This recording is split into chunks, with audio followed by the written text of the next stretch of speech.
राघवेन्द्राय ज्ञानमुद्राय योगिने नाथाय रुक्मिणेशाय नमो वेदान्तवेदिने रामाय रामभद्राय रामचन्द्राय वेधसे रघुनाथाय नाथाय सीताय पते नमः मनोजवं मारुततुल्यवेगं जितेन्द्रियं बुद्धिमतां वरिष्ठं वातात्मजं वानरयोत्तमुख्यं श्रीरामदूतं शरणं प्रपद्ये। ॐ नारायणं नमस्कृत्य नरं चैव नरोत्तमं देवीं सरस्वतीं व्यासं ततो जयमुदीरयेत्। ॐ व्यासाय भवनाशाय श्रीशाय गुणराशि हृद्याय शुद्धविद्याय मध्वाय च नमो नमः। तपस्वाध्याय शुश्रूषा कृष्णपूजारतं मुनिं विश्वेशमिष्टदं वन्दे परिव्राट् चक्रवर्तिनं। ओम तातो ब्रह्मजिज्ञासा। ओम श्रीगुरुभ्यो नमः। हरि ओम।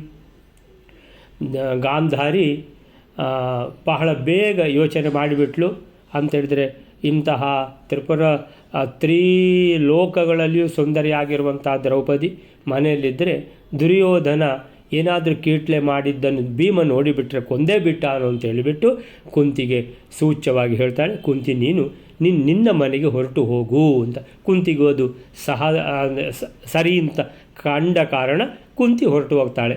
ಈಗ ಇವರ ದಾಂಪತ್ಯ ಜೀವನದ ಬಗ್ಗೆ ವಿವರಿಸ್ತಾರೆ ಹೇಗಿತ್ತು ಅನ್ನುವಂಥದ್ದು. ಅಲ್ಲಿಗೆ 181ನೇ ಶ್ಲೋಕ ಆಗಿದಲ್ಲ, 182 ಆಗಿದೆ. 182 ಆಗಿಬಿಟ್ಟು 183ನೇ ಶ್ಲೋಕ. ಮೇಲೆ 183. ಶ್ರೀ ಗುರುಭ್ಯೋ ನಮಃ. ಓಷುಸ್ತಥೈವ ಪರಿವತ್ಸರ ಪಂಚಕಂ ತೇ ಪಾಂಡೋರ್ಗೃಹೇಷು ಸುಖಿನೋ ಅಖಿಲ ಭೋಗಯುಕ್ತಾಃ ಕೃಷ್ಣ ಚ ತೇಷು ಕರ್ತಗೇವ ಚತುಸ್ವರೂಪ ಪ್ರೇಮೇ ತದೈಕತನುರಪ್ಯಭಿಮಾನಿ ವೇದ. 183ನೇ ಶ್ಲೋಕ. ಅದೇ ರೀತಿಯಿಂದ ಪಾಂಡವರು ಪಾಂಡುರಾಜನ ಮನೆಯಲ್ಲಿ ಒಳ್ಳೆ ಸೌಖ್ಯವುಳ್ಳವರಾಗಿ ಸಮಸ್ತ ಭೋಗಗಳಿಂದ ಕೂಡಿದವರಾಗಿ 5 ಪರಿವತ್ಸರಗಳ ತನಕ ಆವಾಸ ಮಾಡುತ್ತಾರೆ. ಪರಿವತ್ಸರವೆಂದರೆ ಒಂದೊಂದು ರಾಶಿಯಲ್ಲಿ ಬೃಹಸ್ಪತಿಯ ಸಂಚಾರದಿಂದ ಯಾವುದೊಂದು ವತ್ಸರ ಪರಿಮಿತವಾದ ಕಾಲವು ಅದೇ ಪರಿವತ್ಸರವೆಂದೆನಿಸಿಕೊಳ್ಳಲ್ಪಡುವುದು. ದ್ರೌಪದಿಯು ಕೂಡ ಇದ್ಯಪಿ ಒಂದೇ ಶರೀರವುಳ್ಳವಳಾದರೂ ಜೀವ ಭೇದದಿಂದ 4 ಸ್ವರೂಪವುಳ್ಳವಳಾಗಿ ಆ ಪಾಂಡವರಲ್ಲಿ ಬೇರೆ ಬೇರೆಯಾಗಿ ಏಳಿಸಿದಳು. ಅಂದ್ರೆ ದಿವಸಕ್ಕೊಬ್ಬನ ಹತ್ತಿರ ರಮಿಸಿದಳು. ಓಷುಸ್ತಥೈವ ಪರಿವತ್ಸರ ಪಂಚಕಂ ತೇ ಪಾಂಡೋರ್ಗೃಹೇ ಸುಸುಖಿನೋ ಅಖಿಲ ಭೋಗಯುಕ್ತಾಃ ಕೃಷ್ಣ ಚ ತೇಷು ಪೃಥಗೇವ ಚತುಸ್ವರೂಪ ರೇಮೇ ತಥಾ ಏಕತನುಃ ಅಪಿ ಅಭಿಮಾನಿ ಭೇದಾತ್. ಊಷುಹು ವಾಸ ಮಾಡಿದರು. ಎಲ್ಲಿ?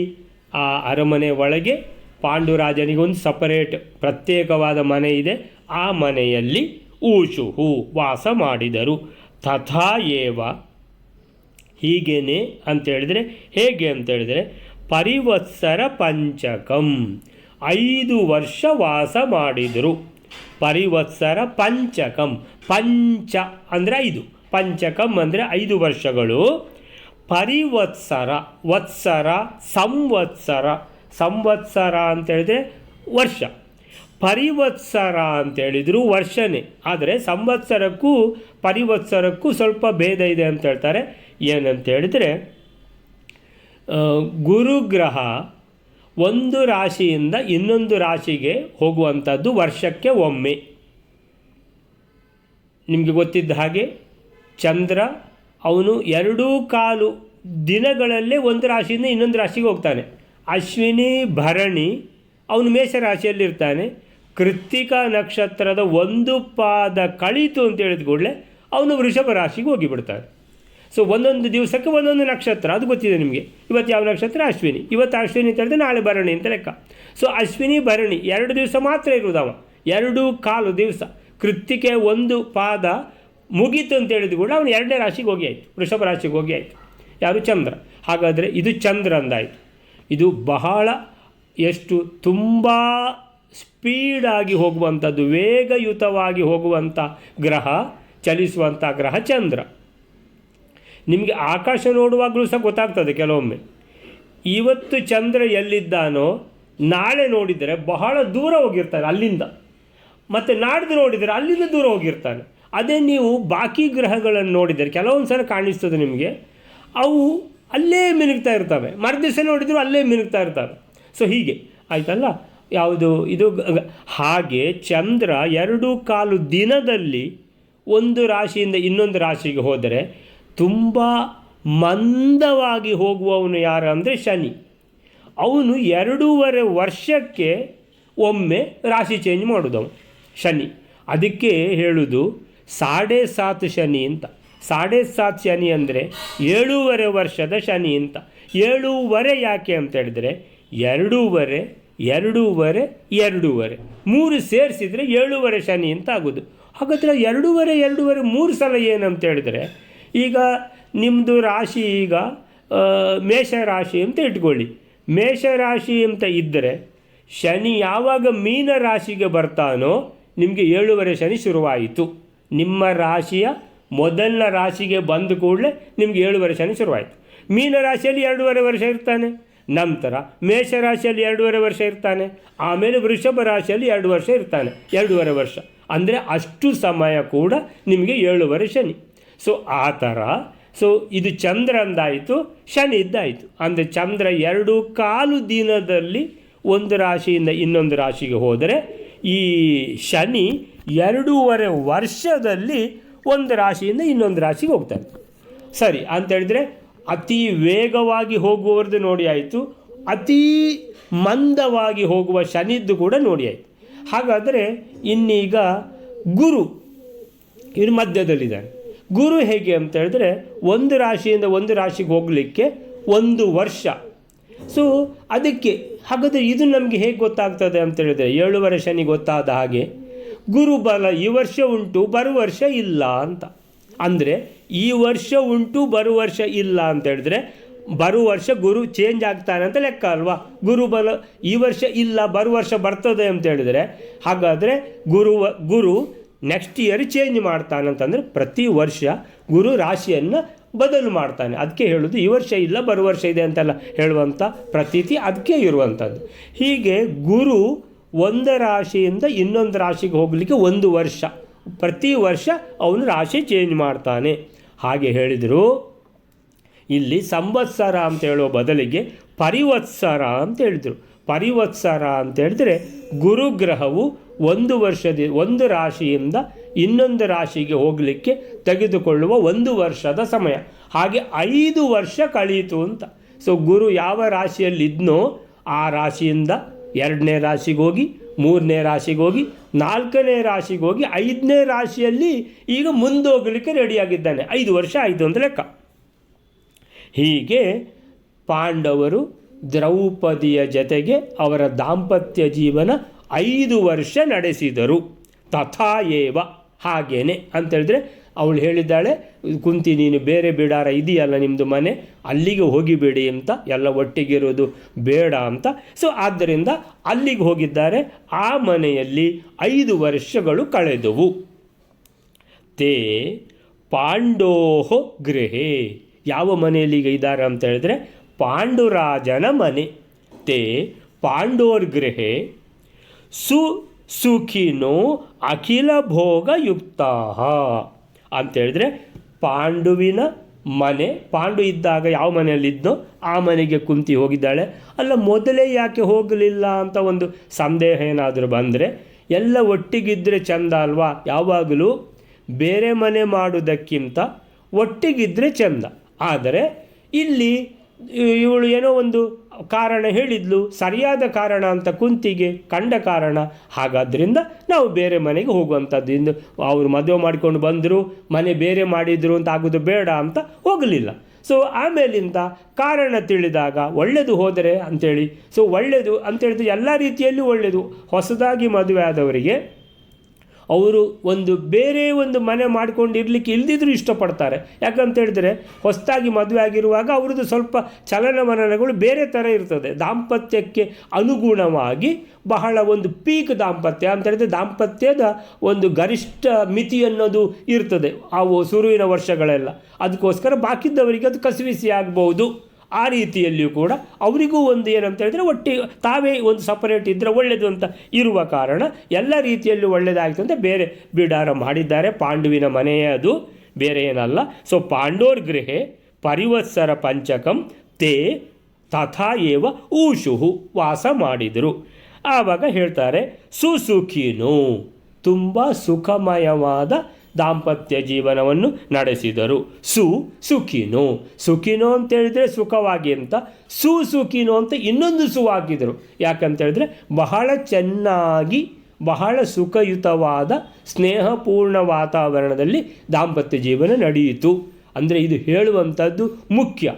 ಯಾಕಂತ ಹೇಳಿದ್ರೆ ಒಂದು ದ್ರೌಪದಿ ಇರುವುದು ಒಬ್ಬಳೇ, ಅವಳಿಗೀಗ ಗಂಡಂದಿರು 5 ಜನ.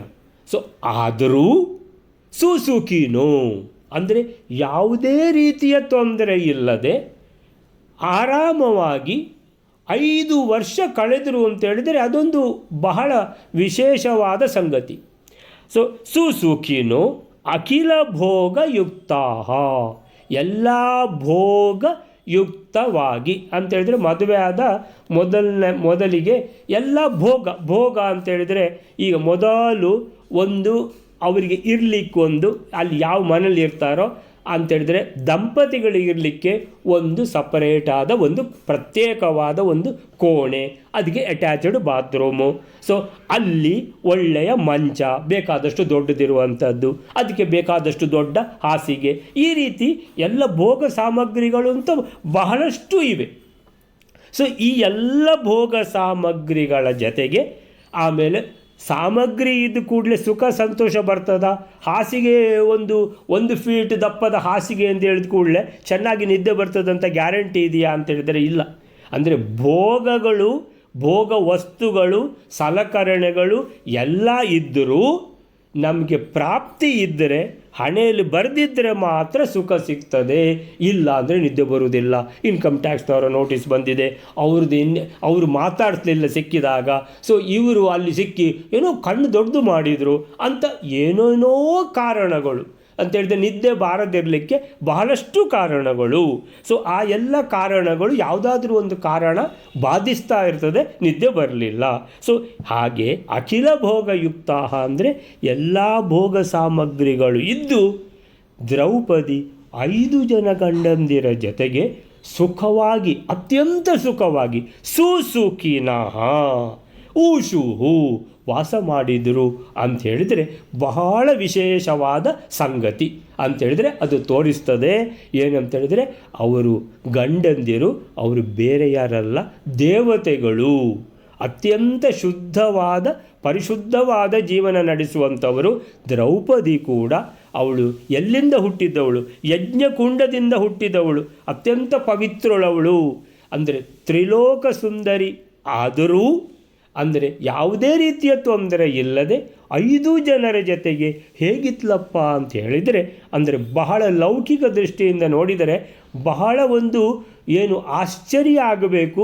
ಅಂದರೆ ಅಷ್ಟು ಜನರ ಜೊತೆಗೆ ಅವಳು ಸುಖವಾಗಿ ಇದ್ಲು ಅಂತ ಹೇಳಿದರೆ ಹೇಗೆ ಅಂತ ಹೇಳಿದರೆ, ಅವರು ದೇವತೆಗಳು, ಅವಳಲ್ಲಿ ಒಳಗೆ ಶರೀರದ ಒಳಗೆ ಇರುವಂಥವರು ಕೂಡ ದೇವತೆಗಳೇ. ಆದ್ದರಿಂದ ಯಾವುದೇ ರೀತಿಯ ತೊಂದರೆಗೆ ಅವಕಾಶ ಇರಲಿಲ್ಲ. ಕೃಷ್ಣಾಚ ತೇಷು ಪೃಥಗೇವ ಚತುಸ್ವರೂಪ ಅಂದರೆ ಲೌಕಿಕ ದೃಷ್ಟಿಯಿಂದ 5 ಜನ ಗಂಡಂದರಿಗೆ ಒಬ್ಬಳೇ ಹೆಂಡತಿ ಕೃಷ್ಣ ಅಂದರೆ ದ್ರೌಪದಿ. ಆದರೂ ತೇಷು ಅಂದರೆ ಆ 5 ಜನರ ಜೊತೆಗೆ ಅವಳ ದಾಂಪತ್ಯ ಪೃಥಗೇವ ಚತುಸ್ವರೂಪ. ಯಾವಾಗ ಧರ್ಮರಾಯ ತನ್ನ ಹತ್ತಿರ ಬರ್ತಾನೋ, ಶ್ಯಾಮಲಾದೇವಿ ಆ ಯಮಧರ್ಮರಾಯನ ಜೊತೆಗೆ ಇರ್ತಾಳೆ. ಯಾವಾಗ ಅರ್ಜುನ ಜೊತೆಗೆ ಬರ್ತಾನೋ ಆಗ ಶಚೀದೇವಿ ಒಟ್ಟಿಗೆ ಇರ್ತಾಳೆ. ಆಮೇಲೆ ಯಾವಾಗ ಭೀಮಸೇನ ಜೊತೆಗೆ ಬರ್ತಾನೋ ಆವಾಗ ಭಾರತೀ ದೇವಿ ಇರೋದು ಅಂತೇಳಿದರೆ, ಈಗ ಧರ್ಮರಾಯನ ಜೊತೆಗೆ ಇರುವಂಥ ದ್ರೌಪದಿಯೇ ಬೇರೆ, ಅರ್ಜುನನ ಜೊತೆಗಿರುವಂಥ ದ್ರೌಪದಿಯೇ ಬೇರೆ ಅಂತೇಳಿದರೆ, ಆ ದ್ರೌಪದಿ ಅಂದರೆ ನಿನ್ನೆ ನಾನು ಹೇಗಿದ್ದೆ ಅಂತ ದ್ರೌಪದಿಗೆ ನೆನಪೇ ಇಲ್ಲ. ಆ ರೀತಿಯ ಜೀವನ. ನಿನ್ನೆದ್ದು ನೆನಪಿಲ್ಲ. ಧರ್ಮರಾಜನ ಜೊತೆಗೆ ನೆನಪಾಗುವುದು ಮತ್ತೆ ಧರ್ಮರಾಜ ಬಂದಾಗಲೇ ವಿನಃ ಅರ್ಜುನ ಬಂದಾಗ, ವಾಯುಪುತ್ರ ಭೀಮಸೇನ ಬಂದಾಗ ಧರ್ಮರಾಜನ ಜೊತೆಗೆ ಹೇಗಿದ್ದೆ, ನಾನು ಅರ್ಜುನನ ಜೊತೆಗೆ ಹೇಗಿದ್ದೆ, ದ್ರೌಪದಿಗೆ ನೆನಪಿಲ್ಲ. ಯಾಕಂದರೆ ಆಗ ಅವಳ ದೇಹದಲ್ಲಿ ಆ್ಯಕ್ಟಿವ್ ಆಗಿರುವಂಥವರು ಭೀಮಸೇನ ಇರುವಾಗ ಭಾರತೀ ದೇವಿ. ಈ ಎಲ್ಲ ನೆನಪು ಹೋಗಿಬಿಟ್ಟಿದೆ. ರೇಮೆ ಈ ರೀತಿ ಪೃಥಗೇವ, ದ್ರೌಪದಿ ಒಬ್ಬಳೇ ಆದರೂ ಬೇರೆ ಬೇರೆ ದ್ರೌಪದಿ.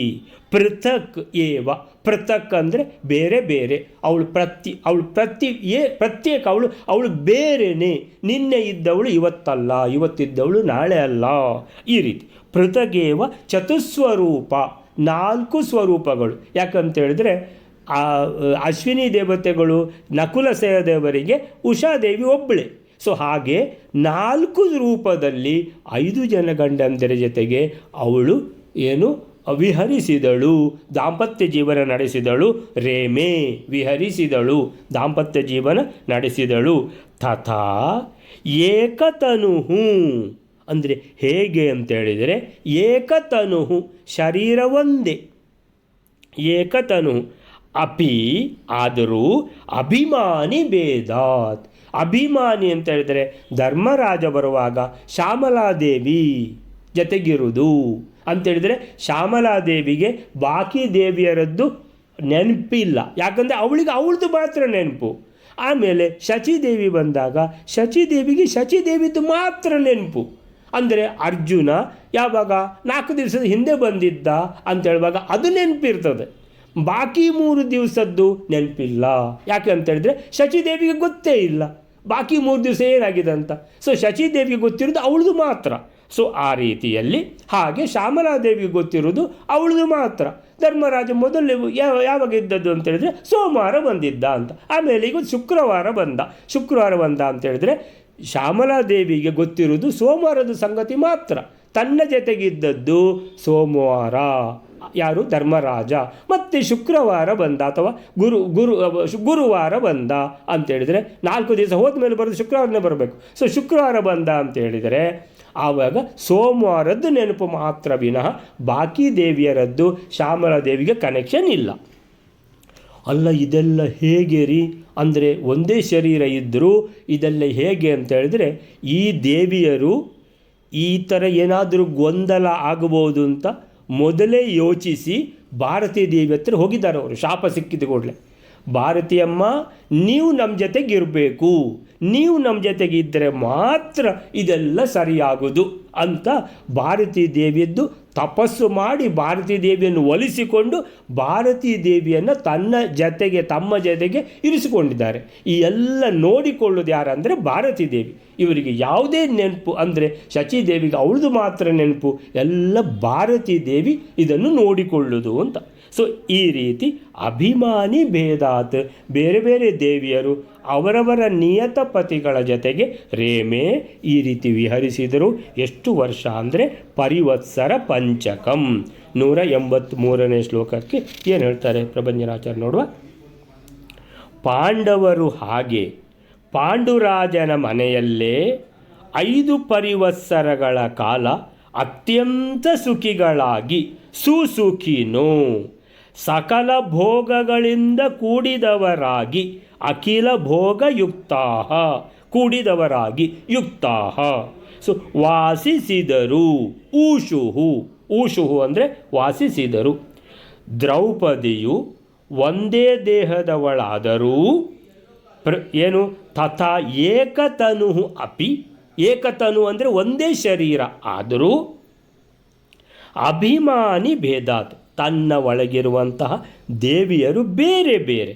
ಸೊ ಅಭಿಮಾನಿ ದೇವಿಯರು ಬೇರೆ ಬೇರೆ ಇರುವ ಕಾರಣ 4 ರೂಪಗಳನ್ನು ಅವಳು ಧರಿಸಿಕೊಂಡು, ಅಂದರೆ ಯಾವ ದೇವತೆ ಬಂದಾಗ ಆ ದೇವತೆಯ ನಿಯತ ಪತ್ನಿ ಮಾತ್ರ ತನ್ನ ಶರೀರದಲ್ಲಿ ಇರುವ ಕಾರಣ ಬಾಕಿ ಇದ್ದವರೆಲ್ಲ ಇನ್ಯಾಕ್ಟಿವ್ ಆಗಿರ್ತಾರೆ. ಅದೆಲ್ಲ ಭಾರತೀ ದೇವಿ ಅದನ್ನೆಲ್ಲ ಮಾಡಿಬಿಡ್ತಾಳೆ. ಇವರಿಗೆಲ್ಲ ಯಾರಿಗೆಲ್ಲ ಕೆಲಸ ಇಲ್ವಾ ಅವರೆಲ್ಲ ಬೇರೆ ಕೋಣೆಗೆ ಹೋಗಿ ಅಂತ ಅವ್ರು ಬೇರೆಯೇ ಡಿಪಾರ್ಟ್ಮೆಂಟ್, ಅವರಿಗೆ ಇಲ್ಲಿ ಏನಾಗ್ತದೆ ಗೊತ್ತಿಲ್ಲ ಅವರಿಗೆ. ಸೊ ಆ ಥರ ಮಾಡಿಬಿಟ್ಟಿದ್ದಾಳೆ ಭಾರತೀ ದೇವಿ. ಸೊ ಹಾಗೆ ಅಭಿಮಾನಿ ಭೇದದಿಂದಾಗಿ 4 ರೂಪಗಳನ್ನು ಧರಿಸಿ ಪಾಂಡವರ ಜೊತೆಗೆ ರಮಿಸಿದಳು. ಪರಿವತ್ಸರ ಎಂದರೆ ಬೃಹಸ್ಪತಿ ಅಂದರೆ ಗುರುಗ್ರಹದ ಮಾನದ ರೀತಿಯಲ್ಲಿ 1 ವರ್ಷ ಪರಿವತ್ಸರ ಅಂದರೆ 5 ಪರಿವತ್ಸರ ಅಂದರೆ ಗುರುಗ್ರಹವು 5 ಸಲ ರಾಶಿಯನ್ನು ಬದಲಾವಣೆ ಮಾಡಿಕೊಳ್ಳುವಂತಹ 5 ವರ್ಷಗಳು ಅಂದು ಅರ್ಥ. ಸೊ ಹೀಗೆ ಬೃಹಸ್ಪತಿ ಅಂದರೆ ಗುರುಗ್ರಹ ಒಂದೊಂದು ರಾಶಿಯಲ್ಲಿ 1 ವರ್ಷ ಕಾಲ ಇರ್ತಾನೆ. ಇನ್ನೊಂದು ರಾಶಿಗೆ ತೆರಳಿದಾಗ 2ನೇ ವರ್ಷ, ಮತ್ತೊಂದು ರಾಶಿಗೆ ತೆರಳಿದಾಗ 3ನೇ ವರ್ಷ, ಹೀಗೆ 5 ವರ್ಷಗಳು ಕಳೆದವು. ದ್ರೌಪದಿಯ ದೇಹ ಒಂದೇ ಆದರೂ ಅದರಲ್ಲಿ ಶ್ಯಾಮಲಾದೇವಿ, ಶಚೀದೇವಿ, ಉಷಾದೇವಿ ಮತ್ತು ಭಾರತೀ ದೇವಿಯರ ದೇವತಾಸ್ತ್ರೀಯರ ಸನ್ನಿಧಾನ. ಅಲ್ಲ, ಪಾರ್ವತಿ ದೇವಿ ಇದ್ದಾಳಲ್ಲ, ಅವಳದು ಪಾರ್ವತಿ ದೇವಿಗೆ ತಪಸ್ಸು ಮಾಡಲಿಕ್ಕೆ ಹೇಳಿಬಿಟ್ಟಿದ್ದಾಳೆ ಭಾರತೀ ದೇವಿ. ನಿನಗೇನು ಕೆಲಸ ಇಲ್ಲಮ್ಮ, ಯಾಕಂದರೆ ನಿನ್ನ ಗಂಡ ಅವನು ಬ್ರಹ್ಮದೇವರ ಹತ್ರ ಶಾಪ ಪಡ್ಕೊಂಡ್ಬಿಟ್ಟ, ಆದ್ದರಿಂದ ನೀವಿಬ್ಬರು ಗಂಡ ಹೆಂಡತಿ ಒಟ್ಟಾಗಲಿಕ್ಕೆ ಕೂಡ್ದು ಭೂಲೋಕದಲ್ಲಿ. ನಂತರ ಎಲ್ಲ ಪಾಂಡವರುಗಳು ಮತ್ತು ದ್ರೌಪದಿ ಎಲ್ಲ ಅವತಾರ ಮುಗಿಸಿ ಅವರು ಮೂಲ ರೂಪಕ್ಕೆ ಹೋಗ್ತಾರಲ್ಲ, ಆಗ ಪಾರ್ವತಿ ಯಾವಾಗ ತನ್ನ ಮೂಲ ರೂಪಕ್ಕೆ ಹೋಗ್ತಾಳೋ ಆಗಲೇ ಕೈಲಾಸದಲ್ಲೇ ನಿನ್ನ ಗಂಡನೊಟ್ಟಿಗೆ ನಿನಗಿರಲಿಕ್ಕೆ. ಹಾಗಾದರೆ ಅಷ್ಟು ತನಕ ಗಂಡನ ಯೋಚನೆ ಮಾಡೋದೇ ಬೇಡ, ನೀನು ಮೌನ ಜಪ ಮಾಡಿಬಿಡು, ನಿನಗೇನು ಗೊತ್ತಾಗದಾಗಿ ನಾನಿದ್ದೇನೆ. ಭಾರತೀ ದೇವಿ ಇರುವಾಗ ಯಾವುದೇ ತಲೆ ಬಿಸಿ ಇಲ್ಲ, ಮೊದಲೇ ಯೋಚನೆ ಮಾಡಿದ್ದಾರೆ, ಅದಕ್ಕೆ ಭಾರತೀ ದೇವಿಯನ್ನು ಕರ್ಕೊಂಡೇ ಬಂದದವರು. ಸೊ ಹಾಗಾಗಿ ಆದ್ದರಿಂದ ಆ ದೇಹದೊಳಗಿದ್ದ ಪಾರ್ವತಿಗೆ ಉಳಿದ ವ್ಯವಹಾರ ಕಾಲದಲ್ಲಿ ಮಾತ್ರ ಅಭಿವ್ಯಕ್ತಿ. ಅಂದರೆ ಐಸ್ ಕ್ರೀಮ್ ತಿನ್ನಲಿಕ್ಕೆ ಹೋಗುವಾಗ, ಅಂದರೆ ಐಸ್ ಕ್ರೀಮ್ ಅಂತ ಹೇಳಿದ್ರೆ ಆವಾಗ ಇವರೆಲ್ಲ ದೇವತೆಗಳೆಲ್ಲ ಐಸ್ ಕ್ರೀಮ್ ತಿಂತಿದ್ರೋ ಇಲ್ಲೋ ಅಂತೂ ಹೇಳಿದ್ದು ನಾನು ಯಾವುದಕ್ಕೆ ಒಂದು ಉದಾಹರಣೆಗೆ. ಅಂದರೆ ಯಾವುದೋ ಒಂದು ತಿನ್ನೋದೋ ಊಟ ಮಾಡೋದೋ ವಿಷಯದಲ್ಲೆಲ್ಲ ಆವಾಗ ಪಾರ್ವತಿ ದೇವಿ ಆ್ಯಕ್ಟಿವ್ ಆಗ್ತಾಳೆ. ಆವಾಗ 5 ಜನ ದೇವಿಯರು ಇರ್ತಾರೆ ದ್ರೌಪದಿಯ ದೇಹದಲ್ಲಿ. ಅಂತೇಳಿದರೆ ದಾಂಪತ್ಯಕ್ಕಾಗುವಾಗ ಭಾರತೀ ದೇವಿಯ ಡಿಸಿಪ್ಲಿನ್ ಪ್ರಕಾರ ನಡೀತಾ ಇರ್ತದೆ. ಒಂದು ಬದಿಯಲ್ಲಿ ಭಾರತೀ ದೇವಿಯದ್ದು ಶಿಸ್ತು, ಇನ್ನೊಂದು ಕಡೆಯಲ್ಲಿ ಪ್ರಾಣದೇವರದ್ದು ಶಿಸ್ತು. ಈ ರೀತಿಯಲ್ಲಿ ಶಿಸ್ತಿನಲ್ಲಿ ಜೀವನ 5 ವರ್ಷ ನಡೆದೋಯಿತು ಅಂತ. ಅಲ್ಲಿಗೆ 183ನೇ ಶ್ಲೋಕ ಆಯಿತು. 184ನೇ ಶ್ಲೋಕ ವೇಳೆಯರೆ ಕನ್ಯೈವ ಸಾ ಭವದಥ ಪ್ರತಿವಾಸರಂ ಚ ಜನ್ಮ ಭವದ್ಭಿಮತೇಃ ಪೃಥಗೇವ ನಾಶಾತ್ ಪ್ರಾಯೋ ಹಿ ನಾಭಿಮತಿ ನಾಶಮವಾಪವಾಣಿ ತಸ್ಮಾನ್ ಮರುಚ್ಚ ಸಕಲೇಶ್ವವಿವಿಷ್ಟ ಆಸೀತ್. 184ನೇ ಶ್ಲೋಕ. ಯಾವ ಕಾರಣದಿಂದ ಪ್ರತಿದಿನವೂ ಇದು ನನ್ನ ದೇಹ ಎನ್ನುವ ಅಭಿಮಾನ ನಾಶವಾಗಿ ಮತ್ತೆ ಮತ್ತೆ ಮರಳಿ ಬರುತ್ತಿತ್ತೋ ಆ ಕಾರಣದಿಂದ ಪ್ರತಿದಿನವೂ ದ್ರೌಪದಿಯು ಕನ್ಯೆ ಆಗಿರುತ್ತಿದ್ದಳು. ಅಂದರೆ ಭಾರತೀ ದೇವಿಯು ಹೆಚ್ಚು ಸಂದರ್ಭದಲ್ಲಿ ಅಭಿಮಾನದ ನಾಶವನ್ನು ಹೊಂದಲಿಲ್ಲ. ಹಾಗಾದರೆ ಭಾರತೀ ದೇವಿಗೆ ತಾರತಮ್ಯದಲ್ಲಿ ಅತ್ಯಂತ ಚಿಕ್ಕವರಾದ ಇಂದ್ರ, ಯಮ ಮೊದಲಾದವರ ಸಂಘವಾಯಿತಲ್ಲ ಅಂತ ಸಂಶಯ ಬಂದರೆ ಹಾಗೆ ಆಗಬಾರದು ಎಂದರೆ ಮುಖ್ಯ ಪ್ರಾಣನು ಕೂಡ ಉಳಿದ 4 ಜನರಲ್ಲಿ ಇದ್ದ ಎಂದಿದ್ದಾರೆ ಆಚಾರ್ಯ.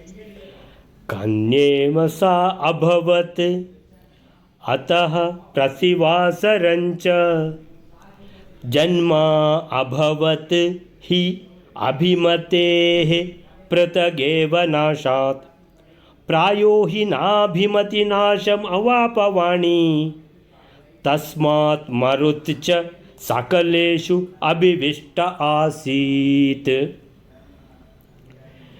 ಕನ್ಯೈವ ಸಾ ಅಭವತ್ ಅಂದರೆ ದ್ರೌಪದಿ ಕನ್ಯೆಯೇ ಅಂತೇಳಿದರೆ ಪ್ರತಿದಿನ ಅವಳು ನೂತನ ಕನ್ಯೆ. ಕನ್ಯೈವ ಕನ್ಯಾ ಏವ ಸಾ ಅವಳು ಅಭವತ್ ಆದಳು.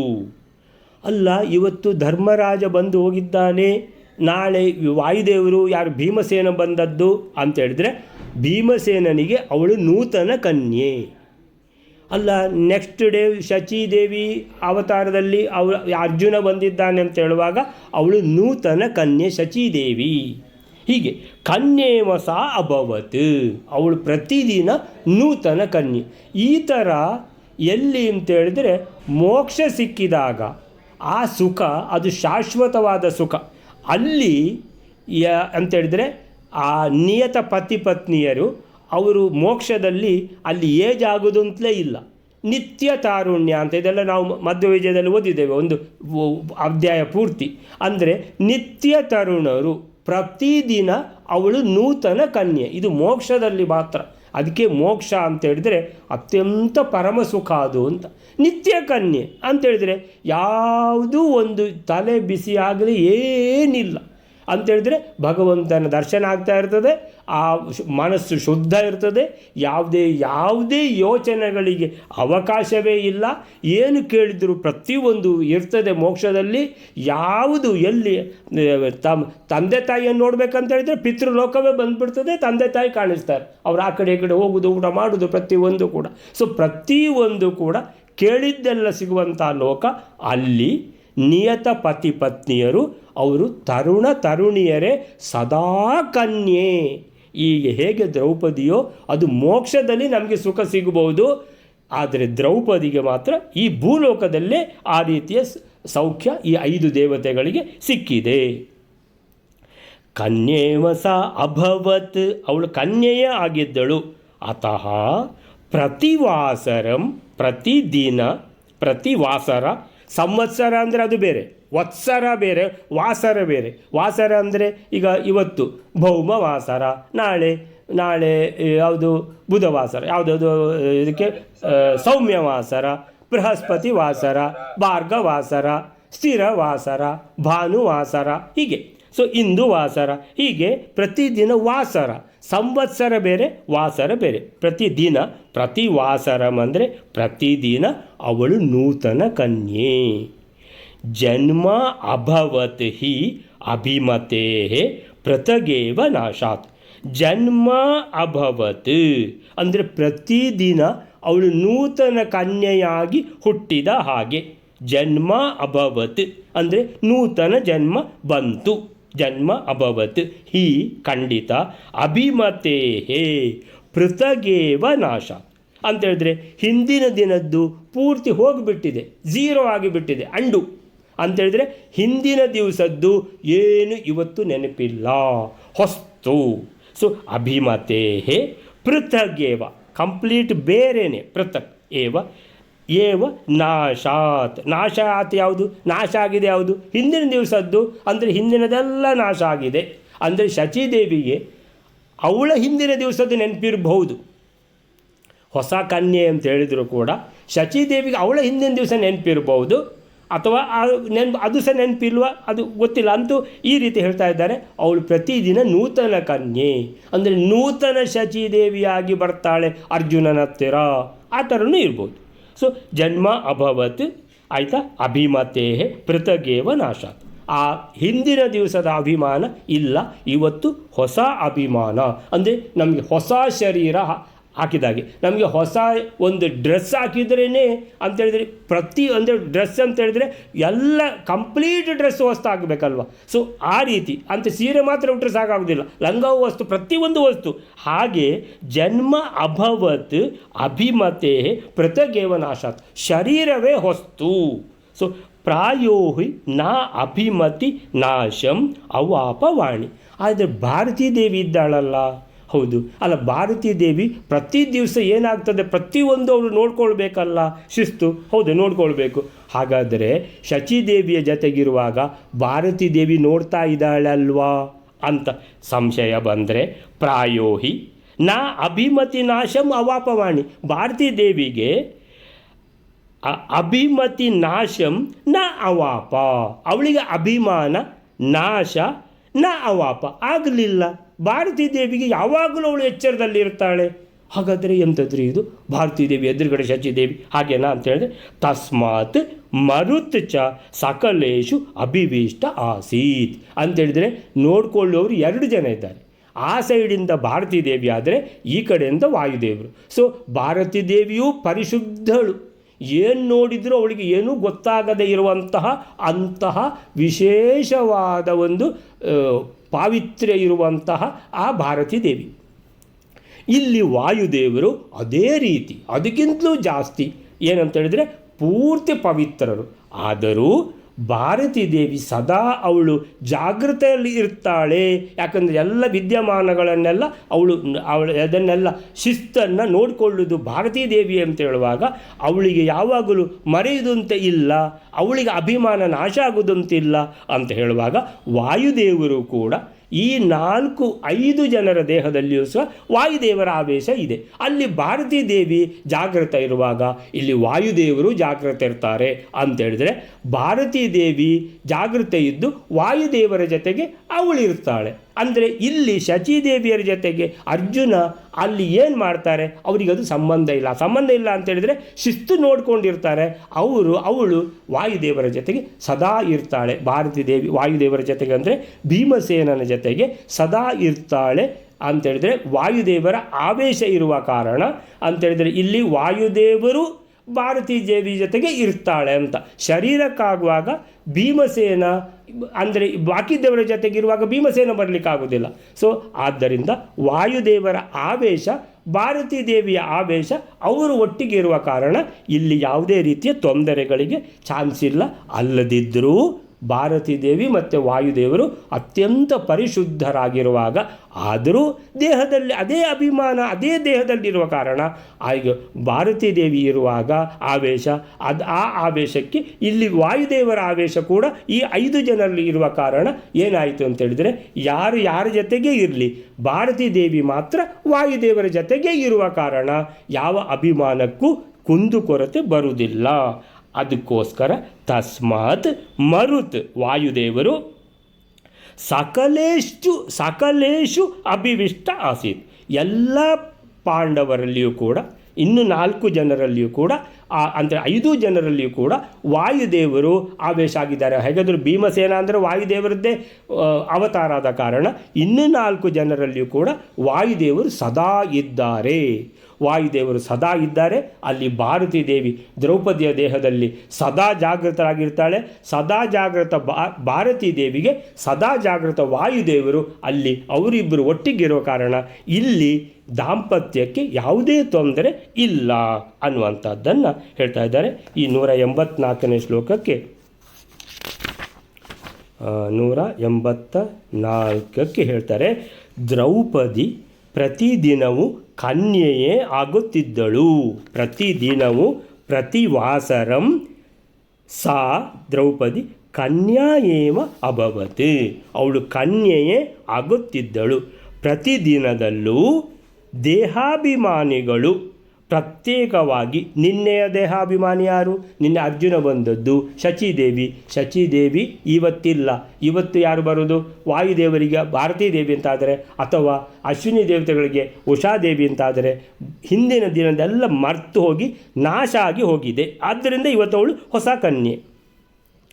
ದೇಹಾಭಿಮಾನಿಗಳು ಪ್ರತಿದಿನದಲ್ಲಿಯೂ ಪ್ರತ್ಯೇಕವಾಗಿ ನಾಶಗೊಂಡು ಮತ್ತೆ ಹುಟ್ಟುತ್ತಿದ್ದುದರಿಂದ ಇವತ್ತು ಅವಳು ನೂತನ ಕನ್ಯೆ. ಆ ದೇಹಕ್ಕೆ ಪ್ರತಿನಿತ್ಯ ಜನನ ಮರಣಗಳು ಉಂಟಾಗುತ್ತಿದ್ದವು. ಆ ರೀತಿ ಅಂತೇಳಿದರೆ ನಿನ್ನೆದ್ದು ಇವತ್ತು ನೆನಪಿಲ್ಲ ಅಂತೇಳಿದರೆ ಆ ನಿನ್ನೆದ್ದು ದೇಹ ನಾಶ ಆಗಿ ಇವತ್ತು ಹೊಸ ದೇಹ ಹುಟ್ಟಿದ ಹಾಗೆ. ನಿತ್ಯ ಯೌವನ, ನಿತ್ಯ ತರುಣಿ. ಸೊ ಆದ್ದರಿಂದ ವಾಯುದೇವರು ಇತರ 4 ಜನಗಳಲ್ಲಿಯೂ ಪ್ರವೇಶಿಸಿದ್ದರು. ಭಾರತಿ ಮಾತ್ರ ಎಂದೂ ಪೂರ್ಣವಾಗಿ ದೇಹಾಭಿಮಾನ ತೊರೆಯುತ್ತಿರಲಿಲ್ಲ. ಅಂದರೆ ಅವಳು ಜಾಗೃತಳಾಗಿಯೇ ಇರ್ತಾಳೆ ಅಂತ ಹೇಳುವಾಗ ಈ ವಾಯುದೇವರು ಕೂಡ ಎಲ್ಲ ಪಾಂಡವರಲ್ಲಿಯೂ ಆವೇಶವನ್ನು ಹೊಂದಿದ್ದು ಅಲ್ಲಿ ಭಾರತೀ ದೇವಿ ಜಾಗೃತೆ ಇರುವಾಗ ಭಾರತೀ ದೇವಿ ಜೊತೆಗೆ ವಾಯುದೇವರು ಇರುವ ಕಾರಣ ಇಲ್ಲಿ ಯಾವ ದಾಂಪತ್ಯಕ್ಕೂ ತೊಂದರೆ ಆಗಲಿಲ್ಲ. ಪಾಂಡವರೊಂದಿಗೆ ದ್ರೌಪದಿಯ ಈ ದಾಂಪತ್ಯದ ಬಗ್ಗೆ ಅಪೂರ್ವ ವಿವರಣೆ ಕೊಟ್ಟಿದ್ದಾರೆ. ಧರ್ಮರಾಜ, ಭೀಮಸೇನ, ಅರ್ಜುನ, ನಕುಲ ಮತ್ತು ಸಹದೇವರು ಕ್ರಮವಾಗಿ ದಿನಕ್ಕೊಬ್ಬರಂತೆ ದ್ರೌಪದಿಯೊಂದಿಗೆ ರಮಿಸುತ್ತಿದ್ದರು. ಯುಧಿಷ್ಠಿರ ದ್ರೌಪದಿಯೊಂದಿಗೆ ಇದ್ದಾಗ ದ್ರೌಪದಿ ದೇಹದಲ್ಲಿ ಶ್ಯಾಮಲಾದೇವಿಯ ಅಭಿವ್ಯಕ್ತಿ ಆಗುತ್ತಿತ್ತು. ಭೀಮನೊಂದಿಗಿದ್ದಾಗ ಸಾಕ್ಷಾತ್ ಭಾರತೀ ದೇವಿ ಅಲ್ಲಿರುತ್ತಿದ್ದಳು. ಅರ್ಜುನನೊಂದಿಗಿದ್ದಾಗ ಶಚೀದೇವಿಯ ಅಭಿವ್ಯಕ್ತಿ, ನಕುಲ ಸಹದೇವರೊಂದಿಗಿದ್ದಾಗ ಉಷಾದೇವಿಯ ಅಭಿವ್ಯಕ್ತಿ ಎಂದು ಅರ್ಥ. ಆದರೆ ಅಂತಹ ಅಭಿವ್ಯಕ್ತಿಯನ್ನು ಸ್ವತಃ ಹೊಂದುವ ಸಾಮರ್ಥ್ಯ ಭಾರತೀಯ ಹೊರತು ಇತರ ಮೂವರಿಗೆ ಸರ್ವತಾ ಇರಲಿಲ್ಲ. ಅದನ್ನೆಲ್ಲ ಅಭಿವ್ಯಕ್ತಿ, ಅವರು ಹೊಸ ಹೊಸ ಅಭಿವ್ಯಕ್ತಿ, ಆ ಅಭಿಮಾನಿ ಇವತ್ತು ಬೇರೆಯೇ ಎಲ್ಲ ನೋಡಿಕೊಳ್ತಾ ಇದ್ದದ್ದು ಭಾರತೀ ದೇವಿ. ಸೊ ಅದಕ್ಕಾಗಿ ಅವರವರ ಅಭಿವ್ಯಕ್ತಿಗಾಗಿ ಸ್ವತಃ ಭಾರತೀ ದೇವಿಯೇ ಆ ದೇಹದಲ್ಲಿ ನೆಲೆಸಿದ್ದು ಆ ಕಾರ್ಯವನ್ನು ಅವರಿಂದ ಮಾಡಿಸುತ್ತಿದ್ದಳು.